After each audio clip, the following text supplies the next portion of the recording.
Morning, everyone. August 19th, 2020, Shakespeare Sonnet 148. Reading the Patterson chapter on this is fantastic.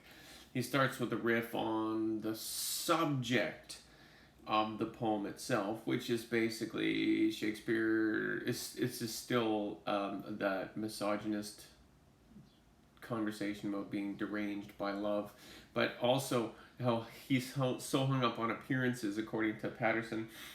Patterson goes on to say, Shakespeare judges the woman he's with based on how other men judge her. So if she doesn't have value in their eyes, she doesn't have value in his eyes. So he goes on about this a great deal, and the ambiguity of the word love in this poem. But what I think I like the most, Patterson does have this habit of attacking other critics, which is okay, I guess. He does it in a comical way, like with really relaxed tone. But he talks about two old texts, the Kabbalah and the Book of Thoth. I think that's how it's pronounced, I'm assuming it is. Which I looked up. One version is 790 pages long. Incredible. So he talks about the creation of the poem, and I really like what he says here. And if I can get it, the poem takes on a crystalline and even algebraic appearance in the end. For all its ferocious technique, the final poem was reached through a dynamic process with feeling and instinct at its heart. Through much of the chapter, he's talking about the form and the content and how they're inextricably linked. So when you're creating a sonnet, 14 lines, the rhyme schemes for the quatrains and the final couplet, the specificity of that, the specificity of the syllabic content of each line, how it has to be linked to the content, because the content can't become clear if you have a strict form.